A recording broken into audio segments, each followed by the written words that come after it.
Vipi? Umechoka sana eh? Unajua leo jua limekuwa kali sana. Alafu nimetembea umbali mrefu kwa ajili ya kupeleka mifugo malishoni.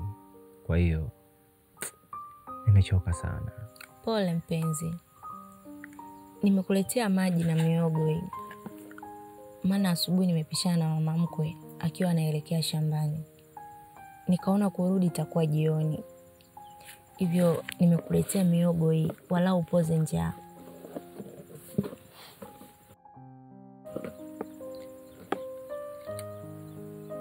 Mbona unanitazama kiasi hicho? Kuna tatizo? Hapana. Kumbe unajua nini mpenzi? Siku nyingi nimekuwa nikijiuliza mapenzi ni nini hasa? Lakini kadri siku zikipita nikiwa nawe, majibu yote nayaona kwa macho yangu. Mapenzi si maneno matamu tunayosema. Ni jinsi unavyonitazama pindi ninapokuwa kimya. Ni jinsi moyo wako unavyotulia hata wote tukiwa kimya. Kwa hiyo mapenzi kwako ni utulivu eh? Ni zaidi ya utulivu. Mapenzi ni nguvu inayotufanya tuamini kuwa hata dunia ikigeuka bado tutakuwa pamoja. Ni pale moyo wako unapokuwa sehemu ya pumzi yangu. Yaani naweza kusema mapenzi ni nafsi moja inayoishi ndani ya miili miwili. Siwezi kusema najua mapenzi yote. La hasha. Ila najua kitu kimoja. Wewe ndiyo maana yake. Na mimi najua mapenzi si lazima yawe makamilifu. Mradi tu yawe ya kweli. Maana moyo wa kupenda kweli huwa hauchoki. Husamehe, husahau na huendelea kupenda.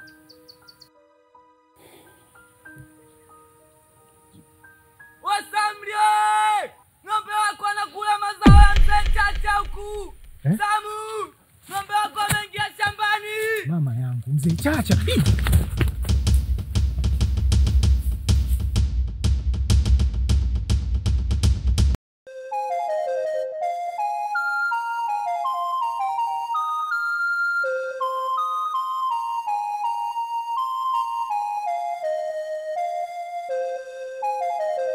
Mjomba, umeona ile hasara tulioingia pale?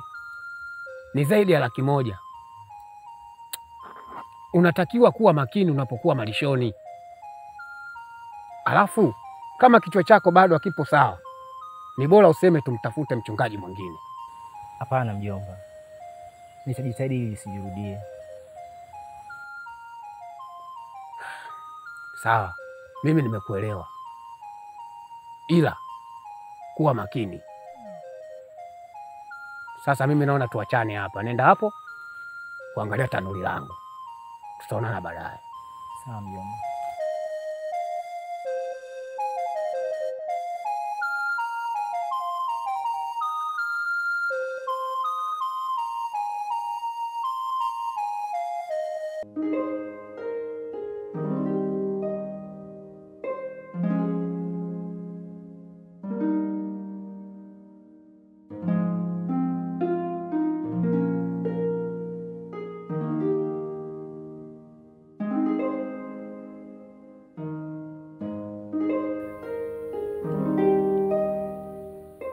Azizi,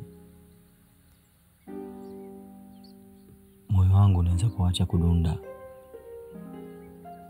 ila kamwe hauwezi huwezi kuacha kukupenda.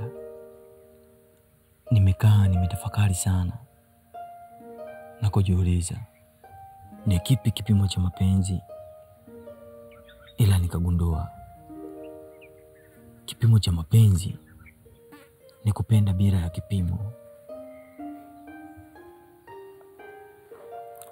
Asante sana mpenzi kwa shairi zuri lililonipa amani ya moyo. Ila leo acha tu nikwambie siri ambayo niliitunza kwa muda mrefu sana juu yako. Moyo wangu hauna nafasi ya kumpenda mtu mwingine zaidi yako. Naomba usisubutu kuniacha mpweke. Nakupenda sana Ndonga. Nakupenda sana Ray. Oya nyie. Wapo hivi. Unaongopea. Wewe unaongopea unakubali tu. Yaani wewe mtoto wa kiume umekaa hapa, mtoto wa kike anakuongopea, nakupenda, sijui mimi na wewe bila wewe kufa na kuona kwenye maji glasi, pumbavu mkubwa. Unapoteza nguvu kazi ya taifa tu. Hao ndio walotufanyisha sisi tunaishi maisha magumu hapa duniani. Sisi tulikuwa tupo zetu peponi tunakula raha. Mungu alivyotumba tu. Hao tamaa zao, upumbavu wao ndio umefanya mpaka leo tunateseka, tunatafuta kwa jasho kwa ajili yao wapumbavu. Alafu bado wanatutesa. Wewe umekaa hapa unaongopewa kabisa, mtoto wa kiume na midevu unayo, umekomaa kabisa wewe. Unakaa hapo unaongopewa na wewe unakubali tu. Pumbavu kabisa. Unapoteza nguvu kazi ya taifa. Ndio usingekuwa upo shamba. Pumbavu kabisa.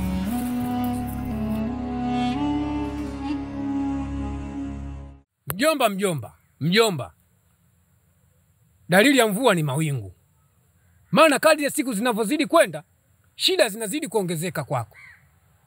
Kama umefikia hatua ya kupiga watu wasiokuwa na hatia, hawajakukosea chochote wewe, basi jiandae kwenda jela kwa kesi ya mauaji. Na mimi, hii ni kesi yangu ya mwisho kuingia mfukoni kwangu na kutoa pesa zangu. Ukija kulizua lengine, utajua mwenyewe. Kila mchuma janga ula na ndugu yake wanasema. Lakini kwa hili lengine litakalokuja, utakula mwenyewe. Mimi nimemaliza. Sasa endelea.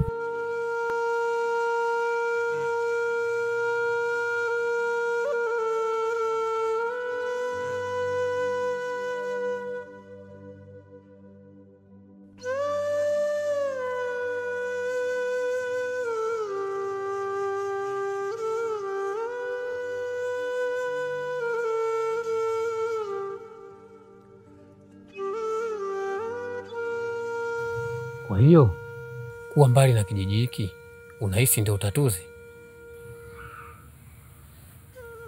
Sina hakika, ila nadhani itanifanya nisahau taratibu. Imani ni tiba. Kama moyo wako umekusukuma kufanya hivyo, basi sawa, mimi nimebariki.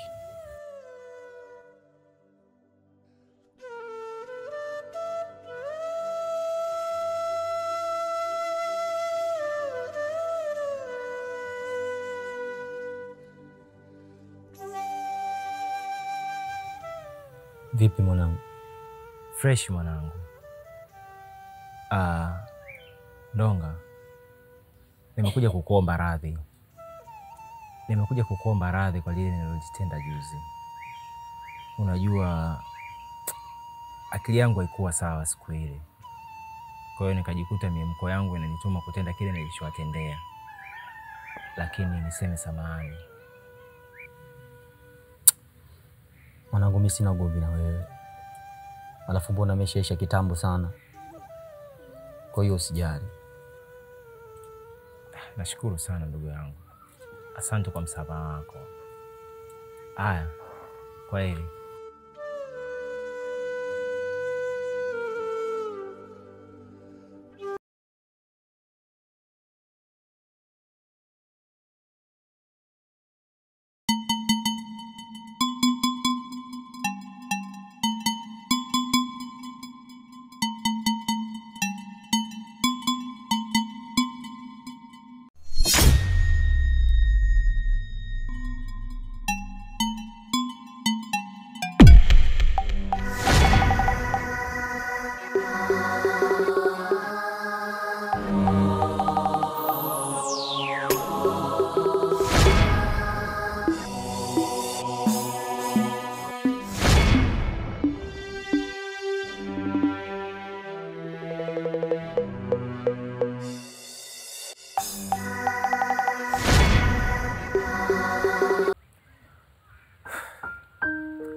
kuficha siri, ila hauwezi kuficha mapenzi ya kweli.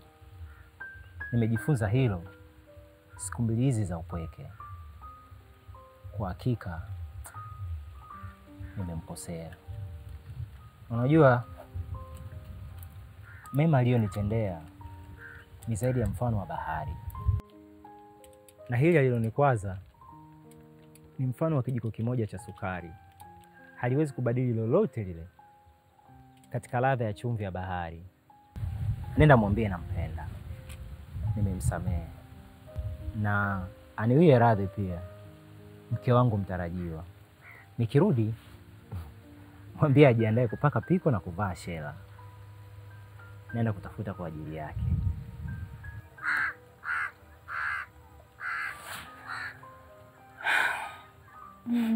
Sawa, mimi nitafikisha ujumbe. Wao usijali shemeji. Kabla sijasahau,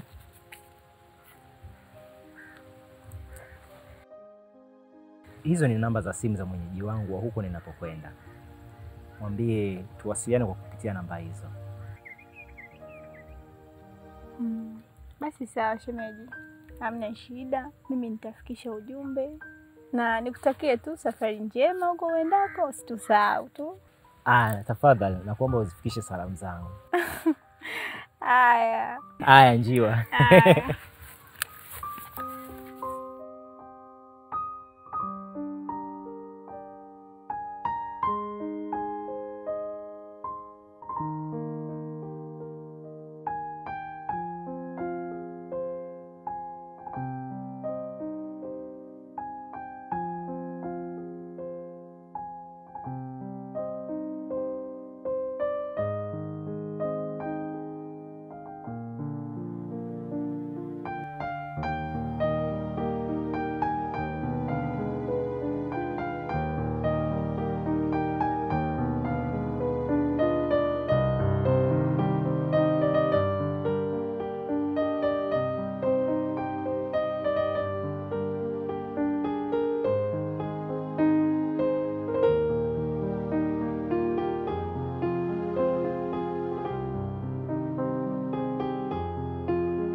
Agulina. Nimekwambia sitaki.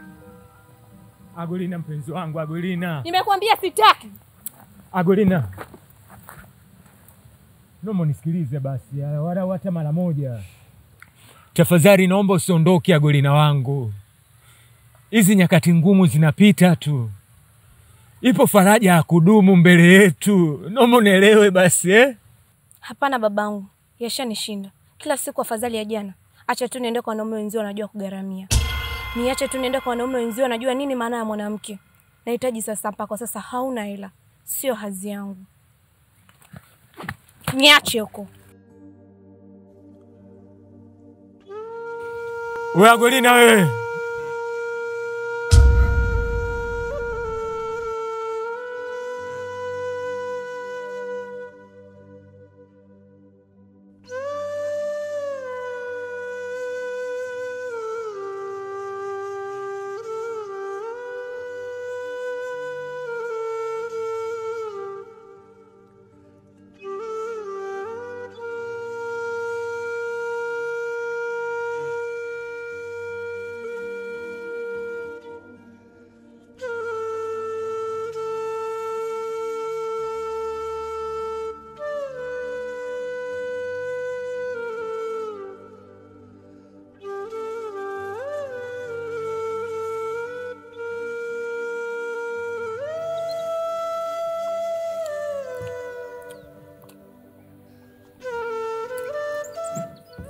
Alafu mjomba Sinda jana alipiga simu.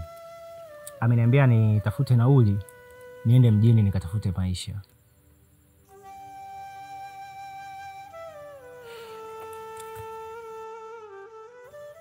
Hivi huyo mjomba hajaona watu wengine zaidi yako? Sina hakika, ila nadhani mimi ndo ameona chaguo bora zaidi. Unadhani ukiondoka nitabaki na nani? Mimi siwezi kuishi bila wewe. Kwa hiyo ndo umenuna? Nifurahi kwa lipi? Basi mpenzi, sitakwenda. Na sitothubutu kwenda popote pale bila uwepo wako. Umefurahi sasa eh? Kumbe unanipenda eh?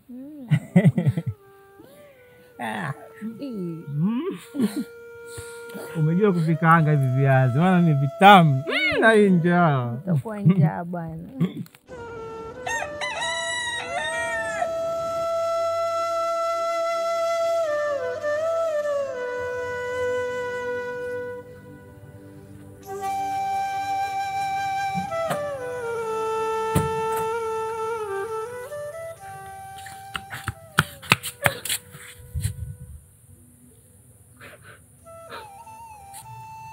Adele, mbona asubuhi sana hii? Alafu kama haupo sawa? Nimeota ndoto mbaya sana. Ndoto mbaya? Haya, hebu niambie. Ndoto gani? Nimeota naolewa na mwanaume mwingine. Alafu wewe upo pembeni unanicheka. Kwa hiyo mpenzi wangu, hiyo ndio ndoto mbaya? Moyo wangu una hofu. Sihitaji kukupoteza. Naomba unioe tafadhali. Ngoja nikwambie kitu malkia wangu. Wewe ni nyota na mimi ni anga. Hapa ndipo palipoumbwa kwa ajili yako. Hakuna pengine. Kwa hiyo ondoa hofu. Sawa? Usiwaze, hizo ni ndoto tu na wala usiziweke akilini. Si unajua Waswahili wanasema aliwazalo mjinga ndilo litakalomtokea? Mimi sitaki wewe uwe mjinga. Sawa baby? Mjomba ameniagiza mjini kidogo. Kwa hiyo twende nikakuacha hapo mbele, alafu nikirudi nadhani tutazungumza vizuri zaidi. Sawa?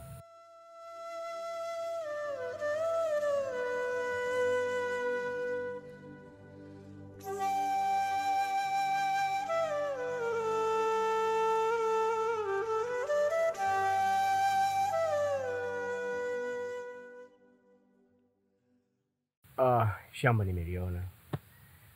Zuri. Kwa hiyo kati ya kilimo cha matikiti na nyanya, kipi chenye pesa zaidi? Unajua bosi, kwa huku kwetu nyanya inastawi sana kuliko mazao mengine yote, na pia soko lake ni la uhakika, lakini inahitaji mtaji mkubwa kwa ajili ya kununua pembejeo pamoja na kulipa vibarua bosi wangu.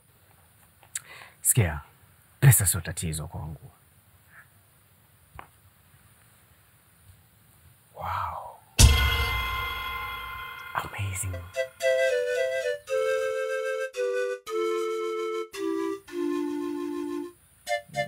Vipi bosi? Umewafananisha nini? Ukiacha vivutio vya asili kati ya mito na mabonde, pia kijiji hiki kina wasichana wazuri kiasi hiki. Amazing.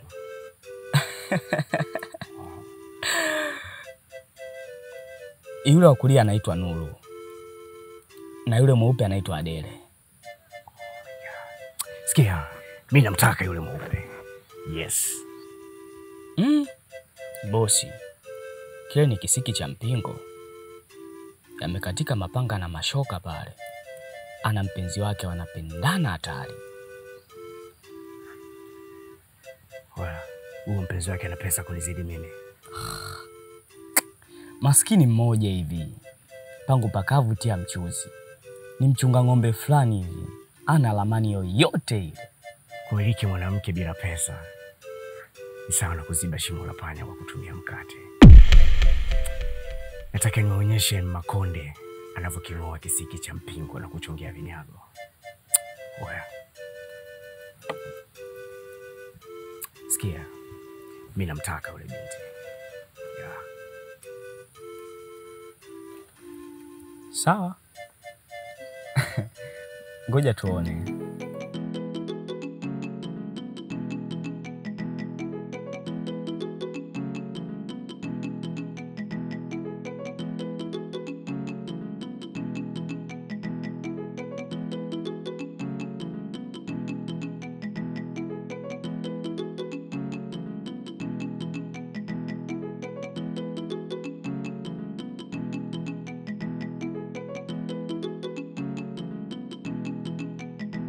Mambo.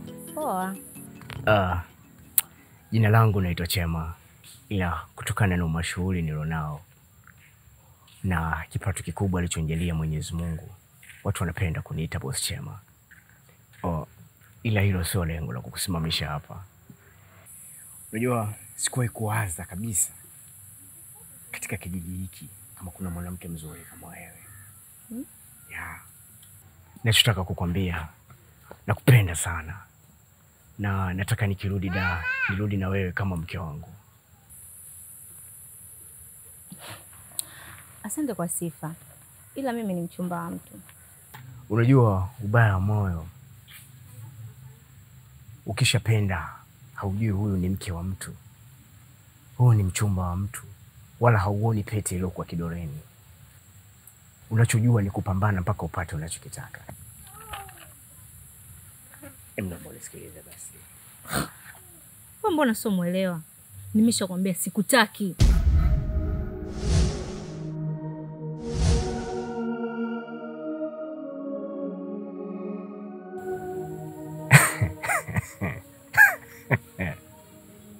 Wewe, nitahakikisha nakupata kwa gharama yoyote ile. Pesa inaongea. Toto hilo. Naona unazidi kunawili. Kama bustani iliyo kando ya mto vile. Kiukweli anamiliki jimbo kwa sasa hivi. Anastahili sifa.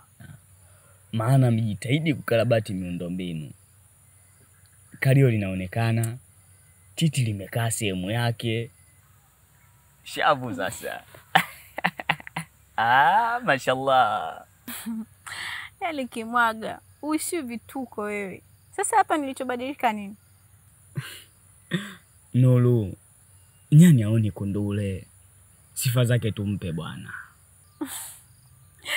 Haya bwana, asante kama unachokisema ni kweli. Siwezi kukupaka mafuta kwa mgongo wa chupa Nuru. Kama hakuna mtu wako wa karibu aliyekupa sifa hizi, basi ni swala la muda tu. Nadhani baada ya mimi kuna mwingine atafuata kukwambia haya. Vipi lakini uko shwari? Safi. Ila kuna kazi moja nataka tusaidiane kuifanya. Ni kazi ipi hiyo? Ni yule bosi wangu. Kuna siku ameona mkiwa mnatoka gulioni wewe na Adele. Ametokea kuvutiwa sana na Adele. Kwa hiyo Kimwaga, yaani unataka kunitumia mimi kama kuadi sio? Hivi ni kitu gani usichokijua kumhusu Adele? Labda nikwambie mapema tu. Hiyo kazi yako mimi siitaki. Sihitaji, yaani sitaki kabisa kugombana na shoga yangu. Sawa? ni kweli hakuna nisichokifahamu kuhusu Adele. Ana mpenzi wake, wanapendana, na ameshakataa barua nyingi za wanaume wenye uwezo wa kifedha kumzidi Samri. Kwa hiyo najua ni ngumu sana kumfanya Adele awe na mwanaume mwingine. Ila kama utanisikiliza vizuri mpango wangu na ukakubali kabisa tushirikiane, basi itakuwa ni jambo jepesi sana. Na kama tutafanikiwa kumtenganisha Adele na Samri, na tukafanikiwa kumuunganisha Adele na Chema, basi kuna zawadi nono ya shilingi milioni 1. Hiyo ni ya kwangu mimi na wewe. Yaani pasu kwa pasu. Kwa hiyo Nitapata 500. Taslim, fedha halali kabisa ya Kitanzania. Lakini tutaweza kweli? Hakuna kinachoshindikana chini ya jua Nuru. Na kumbuka kidole kimoja kivunji chawa. Kama tutashirikiana mimi na wewe, basi hili litakuwa limekwisha.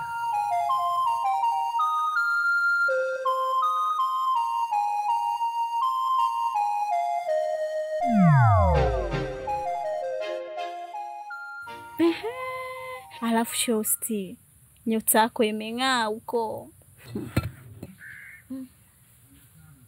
Unamaanisha Yule bosi aliyotokea mjini amekuona, amekuelewa vibaya mno, shoga yangu. nilikutana naye? Nimeshampa majibu yake. Vipi? Umemkubali? Nimkubali? Namweka wapi? Lakini shosti, wewe hutaki kwenda kuishi mjini? Dada we, nitaishi popote pale, ila pawe na amani ya moyo wangu, na si kwengine, ni Samli. Ila Adele, hii ni bahati, usiichezee. Wewe, kama pamekushinda kukaa hapa, ondoka. Basi bwana best, nimalizie tu. Ehe. Vipi mpango wetu? Umeshaanza kuonyesha Nuru? Wapi? Yaani nilipomgusia tu kisukari kikampanda. Nusu anifukuze kwao. Sijui Samli kampa nini yule mwanadada mpaka kama mgumu kiasi kile. Maana asikila mnadi swala wala kaengeleza kanisa. Kama mapenzi upofu, basi yule kapofikia njia panda. Na Waswahili wanasema ukila na kipofu usimshike mkono. Maana unaweza kumuona anapeleka mkono chini badala ya kwenye sahani. Na wewe ukamwahi ili asimege mchanga badala ya wali. Ila yeye akahisi umemshika mkono kwa sababu alitaka kubeba nyama kubwa kuliko zote kwenye sahani. Hivyo unatakiwa kuwa makini, kuhakikisha Adele ajui kama wewe upo upande wa Chema. Sawa? Sawa.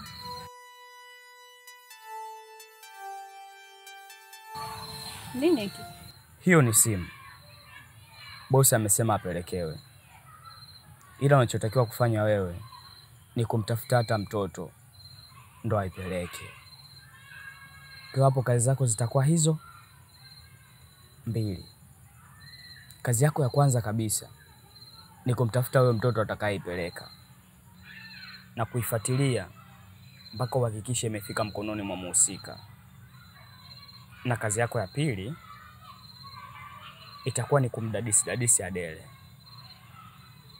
ili tujue ni nini anasema badala ya kupokea simu. Hilo tu halina shida.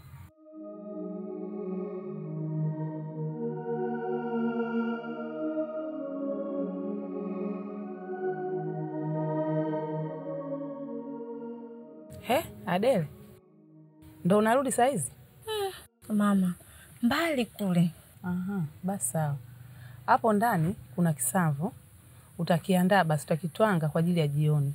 Mimi naenda mara moja Vikoba, sawa? Sawa mama. Haya. Afu pale ndani kuna mzigo wako chumbani kwako nimekuwekea. Mzigo? Mzigo gani? Kuna mtoto ameleta mzigo hapa. Amesema wa Adele. Kwa hiyo nimekuwekea. Mtoto gani?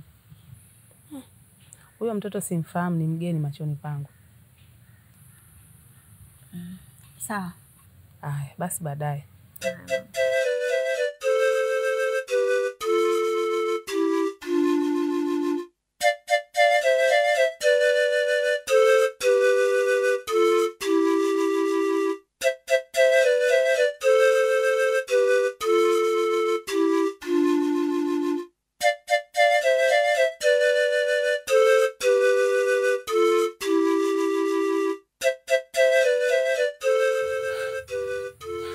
Hivi, huyu Chema ananitafuta nini mimi?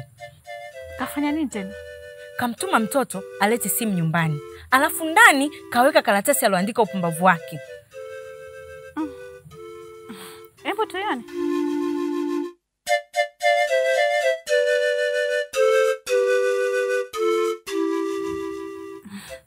Lakini ni mzuri. Kwa uzuri nzuri. Ila mimi sitaki anifuatilie maisha yangu jamani. Atakuja kuniona mbaya mimi mbaba yule. Shoga yangu, mimi ushauri wangu hata usimrudishie. Yeye pesa zake si zinamwasha. Wewe pita nayo kushoto. Na kama unaona hutaki kuitumia, unamtafuta mteja, unaiuza.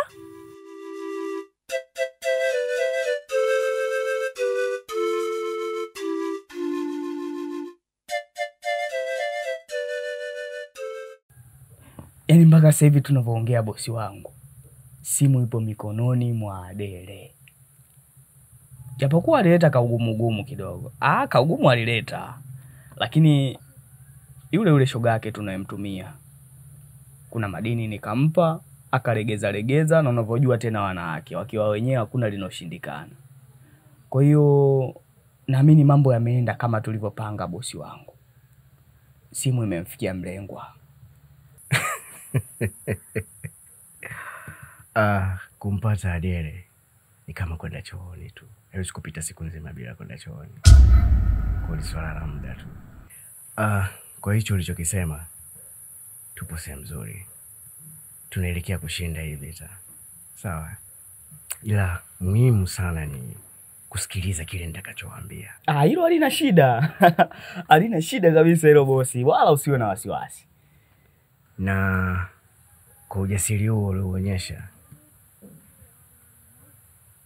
nitakapoondoka hapa kijijini nataka wewe ndio msimamizi wa mali zangu.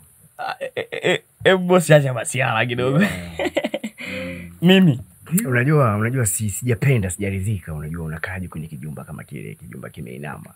Unajua haya sema na maisha magumu sana. Kwa inaniuma. Nataka nishushe mjengo wa maana sana pale. Kwa hiyo bosi mimi nasimamia mali zako. Mali na nitakujengea nyumba.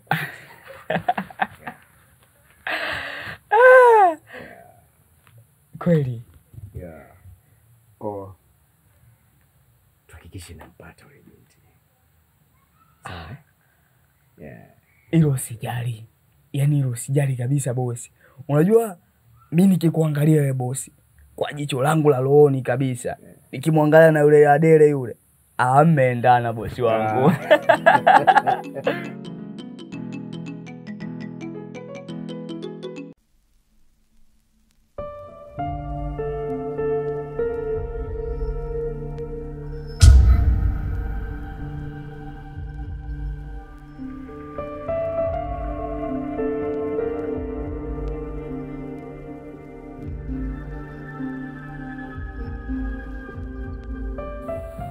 Brother, nakuomba ukae mbali na Adele wangu. Najua juu ya hila na tabia zako za kuwalaghai wasichana kwa kutumia pesa zako. Ila kwa hili penzi unapoteza muda. Gharama, nguvu na muda niliyotumia kuliimarisha penzi hili, kitu chenye thamani yake bado hakijaumbwa duniani. Sio ombi. Kaa mbali na Adele wangu. Kijana. Well done. Hongera sana kwa ujasiri wako. Ila leti hizo nguvu unazotumia kulilinda penzi lako ungetumia katika kutafuta pesa, ungeishi kwa amani sana katika penzi lako. Ila kuja nikukumbushe kitu kimoja. Tangu iumbwe dunia hakuna vita iliyopigana pesa ikashindwa. Eti hebu ngoja tuone vita ya mapenzi kati ya kijana maskini mwenye mapenzi ya kweli na mtu mlaghai mwenye pesa.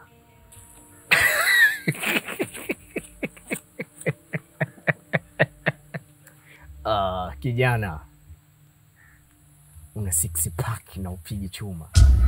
Ndio maana una ulemavu wa akili. Kapokwe.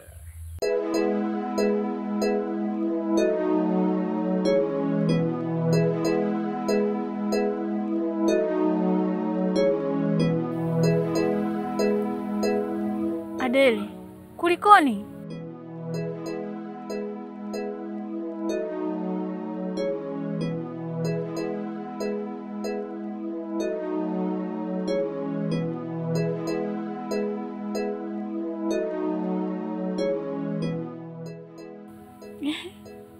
Hebu niambie, una shida gani? Wewe acha tu shoga yangu. Nimeanguka kisimani. Yaani hapa leo ndio kidogo afadhali. Maana jana nilikuwa najisikia hadi homa. Adele, acha uongo. Mficha maradhi kifo mumbua. Nimekutana na mama, kaniambia kila kitu. Wewe umepigwa na Samu.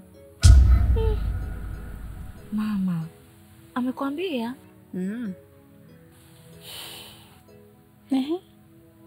Hebu niambie, kulikoni? Ni ile simu.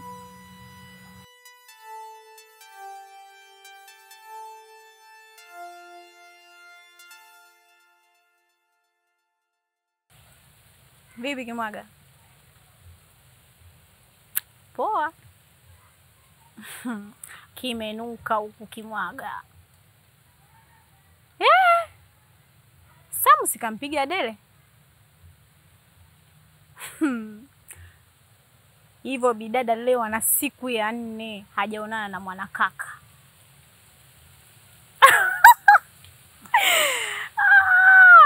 Waswahili wanasema ukiona panafuka moshi basi jiandae kuzima moto.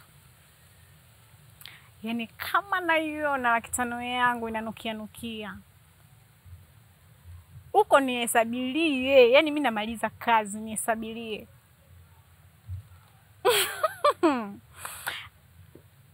Okay. Poa.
Mambo shem. Kama kawaida vipi? Safi. Vipi umenionea Samli leo? Samli ana siku kama ya 3 hivi kasafiri hayupo. Asa itakuwa ameenda wapi?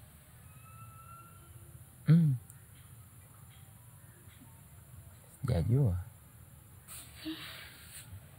Sasa amesafiri. Hivi kweli mtu unaondoka bila kumwaga mpenzi wako? Jamani, Samli. Kwani kuna tatizo shem?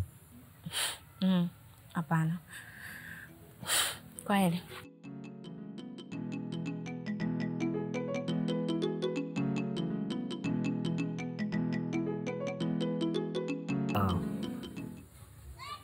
Mimi nadhani kwa kuwa tumefahamiana hakuna kitakachoharibika. Naahidi nitajitahidi kusimama pale nitakapohitajika. Sawa mwanangu, nashukuru.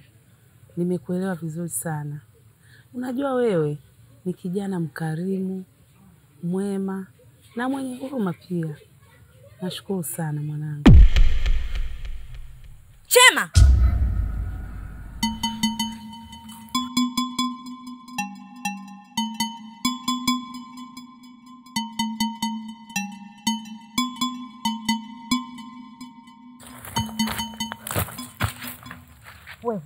Wewe Hivi wewe unanitafutia nini mimi? Umenitenganisha na mpenzi wangu, alafu bado unanifatafata. Unanitafutia nini? Sikia. Nimetambua makosa yangu. Hivyo nimekuja kukuomba radhi. Pia nitajiweka mbali na penzi lako, japo itakuwa vigumu sana kwangu. Iwe mwanzo na mwisho leo kuleta hizo kongolo zako nyumbani. Nikikuona tena nitakuja nizikate.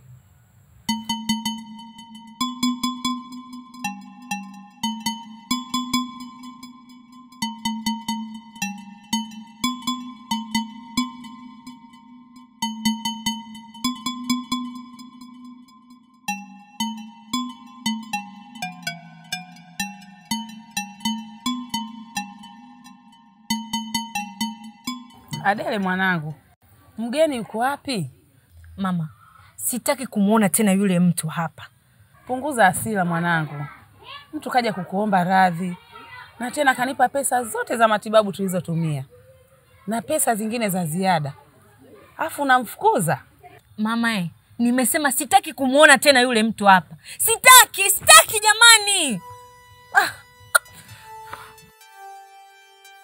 Hasira sala we mtoto. Huyo unayemuona bora kakupiga na hajaja hata kukuona. Unakuwa kama bwege nazi, macho matatu mbele uoni.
Nahisi kabisa moyo wangu umeanza kwenda mlama.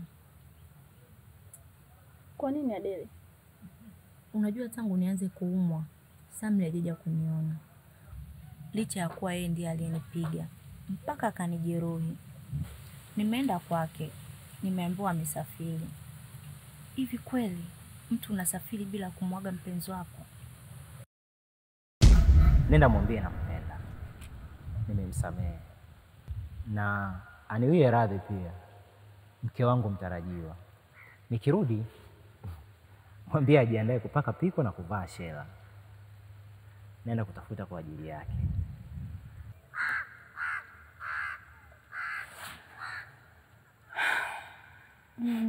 Sawa, mimi nitafikisha ujumbe. Wala usijali shemeji. Kabla sijasahau,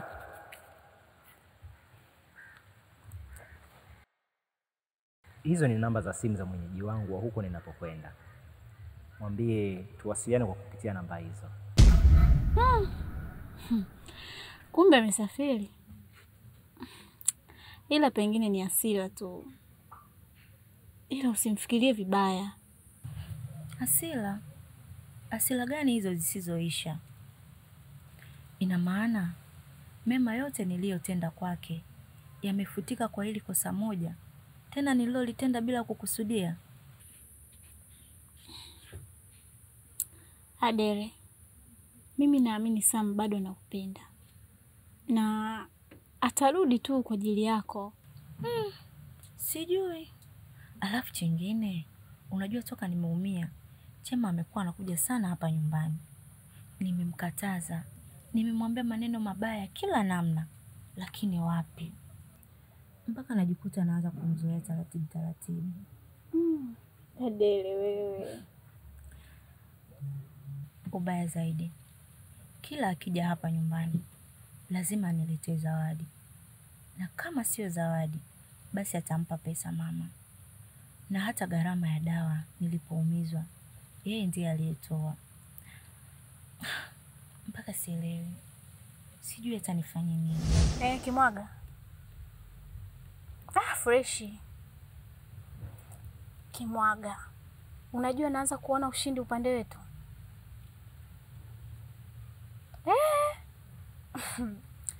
Nilikuja kumpa taarifa Adele juu ya bwana wake. Kabla sijampa, akaanza kunielezea yeye kuhusu bosi Chema. Kiufupi kashaanza kumuelewa.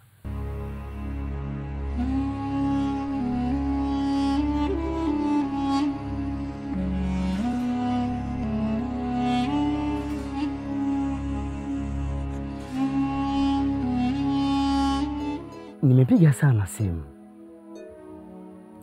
nimetuma sana jumbe, lakini kimya. Nimekuja mara nyingi hapo nyumbani, ila simkuti mtu. Nikauliza majirani, ndo kanambia umesafiri.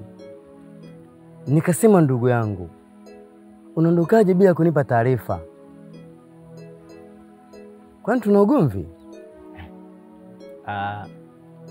Nisamee bure tu ndugu yangu. Unajua nilipopata dharura ya kusafiri, kitu changu kilikuwa kimevurugwa. Kwa hiyo sikumwaga mtu yeyote ile zaidi ya majirani zangu. Ila kikubwa nimerudi salama. Huo ndo ukubwa. Hivi una taarifa yote kuhusu Adele? Nisiwe muongo ndugu yangu. Yaani toka nikanyage katika ardhi ya kijiji hiki, niseme wewe ndio mwana kijiji wa kwanza niliyepata bahati ya kumtia machoni. Kwa hiyo sina taarifa yoyote. Kwani kuna nini tena? Adele ameolewa. Beka, unasemaje? Adele ameolewa na toka olewe ni wiki moja sasa. Ameolewa? Anaolewaje?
Naona moyo wako una furaha sasa.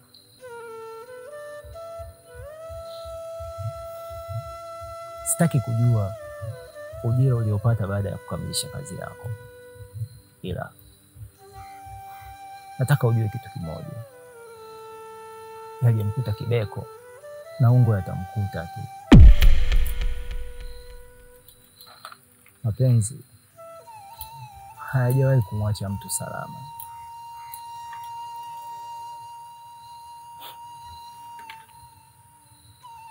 Sina cha kukufanya, maana anastahili kuhukumu ni Mungu pekee. Mimi kazi yangu ni kusamehe tu.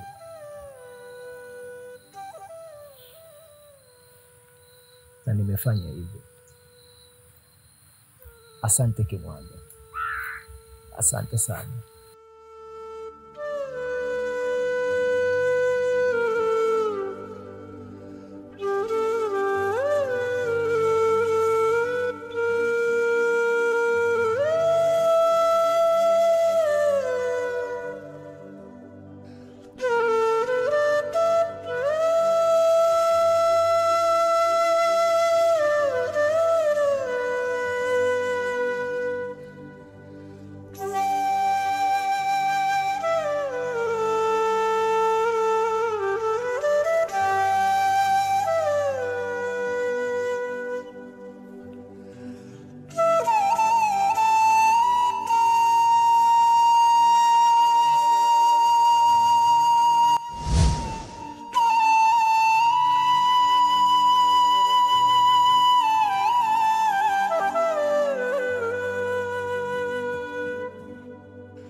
Inakuaje mwanangu?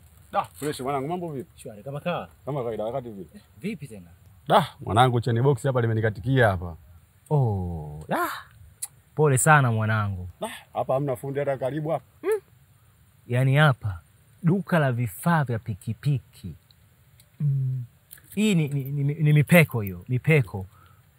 Kama kijiji cha 3 kuelekea cha 4 kutoka hapa. Maana unajua hii njia hii sasa hivi haitumiki. Unaona, kwa sababu uko mbele huko pameharibika sana. Yaani sisi hapa tunaoendesha basikeli ndo tunaitumia kwa sababu ni shortcut. Ila kwa watu wenye vyombo vya moto, huko mbele ndo haipitiki kabisa yani. Kwa hiyo hapa penyewe hapa kupita pikipiki nyingine. Pole sana. Kweli kakaangu, maana tuko hapa tuna zaidi ya masaa 2. Hatujaona mtu yote kupita wala bodaboda. Sasa sijui unanisaidiaje? Pole sana dada yangu. Kwani wewe unaelekea wapi? Mimi naelekea kijiji cha kati hapo kinaitwa Mikongoe. Okay. Sasa mimi naelekea huko. Ila sijajua kama usafiri wangu utauweza au vipi. Kakaangu nitashukuru. Tena asante sana. Poleni jamani. Mwanangu mimi nitamwambia Makasi tumwaje.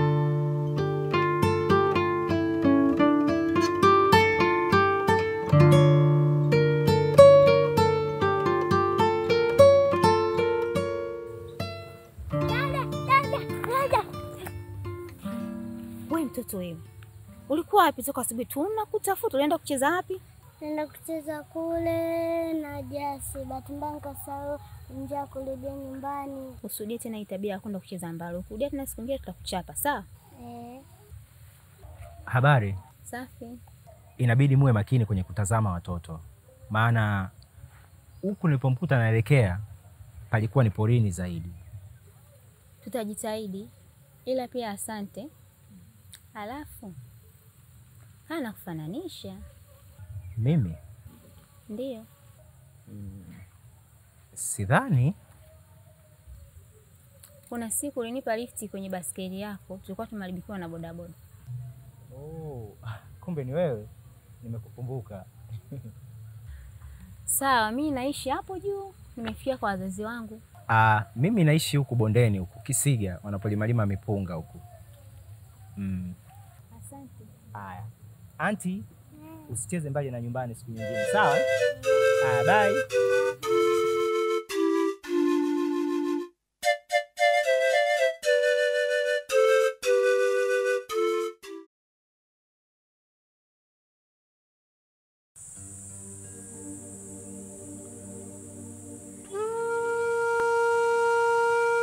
Hivi karibuni likizo yangu itaisha. Natarajia kurudi Dar.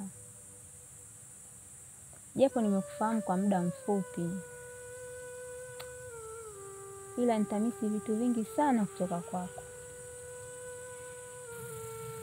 Ukalimu, ucheshi, tabasamu lako na vingine vingi.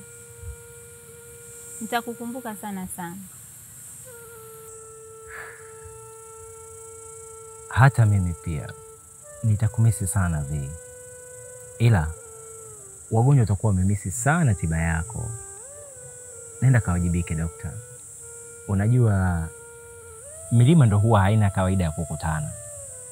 Ila kwa kuwa sisi ni binadamu, nina imani ipo siku tutakutana tu.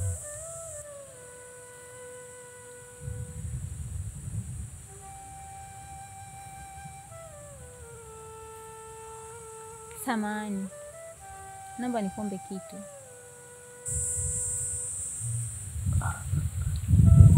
Bila shaka.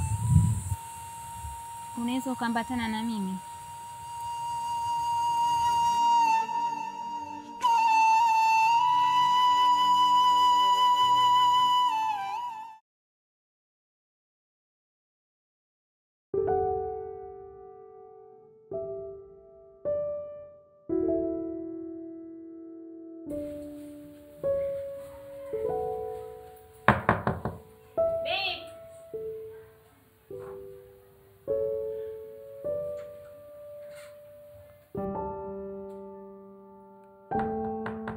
Yes, honey. nakuja.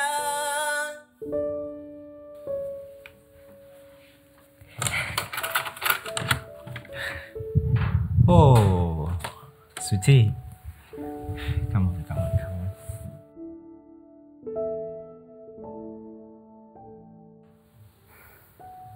Vipi? Mbona kama umekasirika?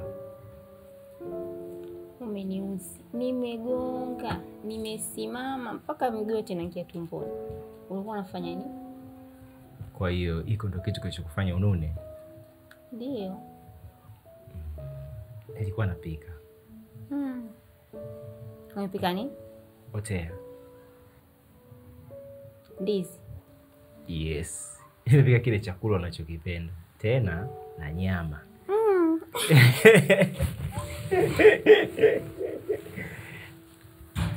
Alafu mbona umewahi kurudi?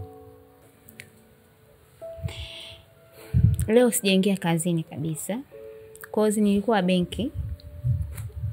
Kuna kadi yangu moja inazingua. Kwa nilikuwa nimepitia benki, nimeishughulikia, nikajua nitawahi kutoka niingie kazini. So pale nimechelewa. Ikabidi nirudi nyumbani. Okay. Sasa mbona hukunipa taarifa asubuhi wakati unatoka? Sorry. Okay, fine. Karibu nyumbani. Asante.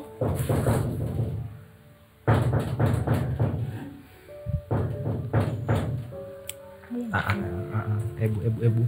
Ingia ndani nikapumzike.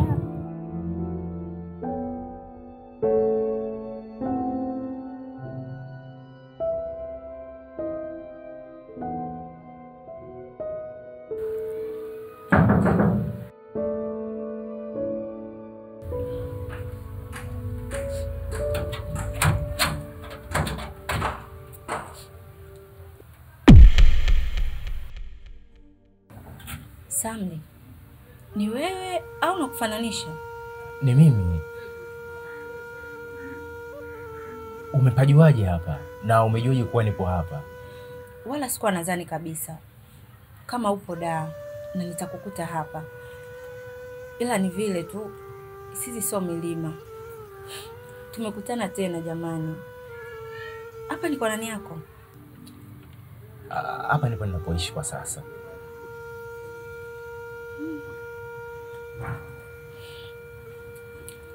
Sijui hata nianzie wapi. Ila nimefurahi kukuona tena ukiwa mzima buheri wa afya. Unajua nilikuja kujua ukweli baada ya kukubali kuolewa na kuja Dar. Nuru hakunambia ujumbe uliompa. Hakuna chochote nilichokipata kwenye ndoa yangu zaidi ya mtoto. Na mwanaume amekuwa mlevi. Anashinda tu vilabuni.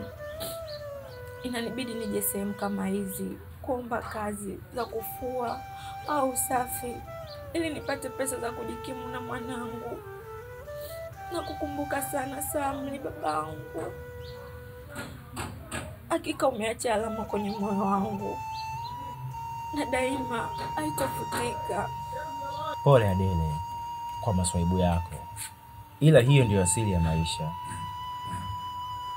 Endelea kumwomba Mungu na kuwa na subira. Maana kila jaribu lina mlango wake wa kutokea. Babe. Umeoa?